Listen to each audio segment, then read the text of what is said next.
ಚಾಮರಾಜನಗರ ಜಿಲ್ಲೆ ಗುಡ್ಲುಪೇಟೆಗೆ ನಿನ್ನೆ ಮುಖ್ಯಮಂತ್ರಿ ಸಿದ್ದರಾಮಯ್ಯ ಭೇಟಿ ನೀಡಿದ್ದು ವಿವಿಧ ಅಭಿವೃದ್ಧಿ ಕಾರ್ಯಕ್ರಮಗಳಿಗೆ ಚಾಲನೆ ನೀಡಿದರು. 110 ಕೆರೆಗಳಿಗೆ ನೀರು ತುಂಬಿಸುವ ಮಹತ್ವಾಕಾಂಕ್ಷಿ ಯೋಜನೆಗೂ ಚಾಲನೆ ನೀಡಲಾಗಿದೆ. ಈ ವೇಳೆ ರಾಜಕೀಯ ವಿಚಾರಗಳ ಮೇಲೆ ಸಿಎಂ ಪ್ರತಿಕ್ರಿಯೆ ನೀಡಿದ್ದಾರೆ. ಆ ಕುರಿತು ಒಂದು ವರದಿ ಇಲ್ಲಿದೆ ನೋಡಿ. ಹೌದು, ನಿನ್ನೆ ಗುಡ್ಲುಪೇಟೆಯಲ್ಲಿ ನಡೆದ ಕಾರ್ಯಕ್ರಮದಲ್ಲಿ ಮುಖ್ಯಮಂತ್ರಿ ಸಿದ್ದರಾಮಯ್ಯ 110 ಕೆರೆಗಳಿಗೆ ನೀರು ತುಂಬಿಸುವ ಯೋಜನೆಗೆ ಚಾಲನೆ ನೀಡಿದರು. ಈ ಯೋಜನೆಗೆ ರೈತರಿಗೆ ನೆರವಾಗಲಿದೆ ಎನ್ನಲಾಗಿದೆ. ಇನ್ನು ಈ ಕಾರ್ಯಕ್ರಮದಲ್ಲಿ ಉಪಮುಖ್ಯಮಂತ್ರಿ ಡಿಕೆ ಶಿವಕುಮಾರ್, ಸಚಿವರಾದ ಡಾಕ್ಟರ್ ಎಚ್.ಸಿ. ಮಹದೇವಪ್ಪ, ಸತೀಶ್ ಜಾರಕಿಹೊಳಿ ಸೇರಿದಂತೆ ಹಲವು ಜನಪ್ರತಿನಿಧಿಗಳು ಭಾಗವಹಿಸಿದ್ರು. ಇದೇ ವೇಳೆ ಶಾಸಕ ಎನ್.ಎ. ಹ್ಯಾರಿಸ್ ಮನೆ ಮೇಲೆ ನಡೆದ ಇಡಿ ದಾಳಿ ವಿಚಾರಕ್ಕೂ ಸಿಎಂ ಸಿದ್ದರಾಮಯ್ಯ ಪ್ರತಿಕ್ರಿಯೆ ನೀಡಿದ್ರು. ಬಿಜೆಪಿ ಕಾಂಗ್ರೆಸ್ ಮನೆಗಳ ಮೇಲೆ ಮಾತ್ರ ದಾಳಿ ಮಾಡ್ತಿದೆ, ಅವರವರ ಮೇಲೆ ಯಾಕೆ ದಾಳಿ ಮಾಡ್ಕೊಳ್ತಿಲ್ಲ ಎಂದು ಆರೋಪಿಸಿದ್ರು. ಇನ್ನು ರಾಜ್ಯದ ಗ್ಯಾರಂಟಿ ಯೋಜನೆಗಳ ಕುರಿತು ಮಾತನಾಡಿದ ಸಿಎಂ, ಆರಂಭದಲ್ಲಿ ವಿರೋಧಿಸಿದವರು ಈಗ ಅದರ ಪ್ರಯೋಜನ ಅರಿತಿದ್ದಾರೆ ಎಂದು ಹೇಳಿದ್ರು. ಶರಣಗೌಡ, ಕುಂದಾಪುರ ಪರಿಹಾರ ವಿಚಾರದಲ್ಲಿ ಯಾವುದೇ ತಾರತಮ್ಯ ಇಲ್ಲದೆ ನೆರವು ನೀಡಲಾಗುತ್ತಿದೆ ಎಂದು ಸ್ಪಷ್ಟಿಸಿದ್ರು. ಇನ್ನು ಮಹಿಳೆ ಮೀಸಲಾತಿ ಮಸೂದೆ ವಿಚಾರದಲ್ಲಿ ಬಿಜೆಪಿ ನಿಜವಾದ ಮಹಿಳೆ ವಿರೋಧಿಗಳು ಎಂದು ಸಿಎಂ ಆರೋಪಿಸಿದ್ರು. ಇನ್ನೊಂದೆಡೆ ಕೋವಿಡ್ ಸಮಯದಲ್ಲಿ ಚಾಮರಾಜನಗರ ಜಿಲ್ಲಾ ಆಸ್ಪತ್ರೆಯಲ್ಲಿ ಆಕ್ಸಿಜನ್ ಕೊರತೆಯಿಂದ ಮೃತಪಟ್ಟವರ ಕುಟುಂಬಗಳಿಗೆ ಸರ್ಕಾರದಿಂದ ಉದ್ಯೋಗದ ಆದೇಶ ಪತ್ರ ವಿತರಿಸಲಾಯಿತು.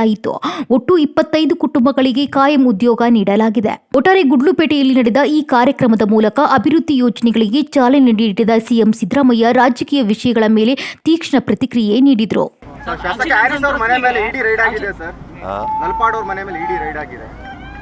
ಕೇಂದ್ರ ಸರ್ಕಾರದವರು ಯಾವಾಗಲೂ ಕಾಂಗ್ರೆಸ್ನವ್ರನ್ನೇ ಗುರಿ ಇಟ್ಕೊಂಡು ಮಾಡ್ತಾರೆ.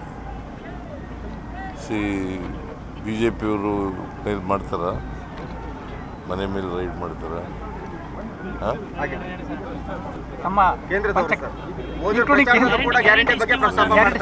ಈಗ ಯಾರು ವಿರೋಧ ಮಾಡಿದ್ರು ಅವ್ರಿಗೆ ಈಗ ಗೊತ್ತಾಯ್ತಲ್ಲ, ಗ್ಯಾರಂಟಿ ಯೋಜನೆಗಳು ಬಡವರಿಗೋಸ್ಕರ ಇರ್ತಕ್ಕಂಥ ಕಾರ್ಯಕ್ರಮಗಳು ಅಂತ ಗೊತ್ತಾಯ್ತಲ್ಲ. ಕಾಂಗ್ರೆಸ್ ಪಕ್ಷದವರು ಮಹಿಳಾ ವಿರೋಧಿಗಳು ಅಂತೇಳಿ ದೇಶಾದ್ಯಂತ ಬಿಜೆಪಿಯವರು ಒಂದು ರ್ಯಾಲಿ ಸ್ಟಾರ್ಟ್ ಮಾಡಿದ್ದಾರೆ.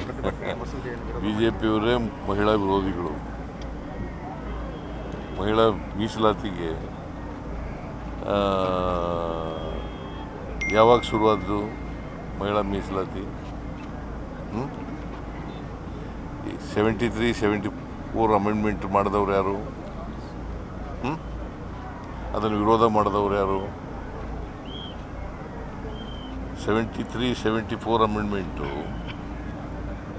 ಮಹಿಳಾ ಮೀಸಲಾತಿಯನ್ನು ಲೋಕಲ್ ಗೌರ್ಮೆಂಟ್ಸ್ಗಳಲ್ಲಿ ಕೊಡಬೇಕು ಅಂತ ಮಾಡಿದವರು ಕಾಂಗ್ರೆಸ್ನವರು. ಅದನ್ನು ರಾಜ್ಯಸಭೆಯಲ್ಲಿ ಕೆಡುವುದವ್ರು ಯಾರು? ಯಾರ್ರೀ ಗೊತ್ತೇ ನಿಮಗೆ? ಮತ್ತು ಇದನ್ನು ಮಾಡಿದವ್ರು ಯಾರು? 73rd, 74th ಅಮೆಂಡ್ಮೆಂಟ್ ಮಾಡಿದವ್ರು ಯಾರು? ರಾಜೀವ್ ಗಾಂಧಿಯವರು ಯಾವ ಪಾರ್ಟಿಯವರು?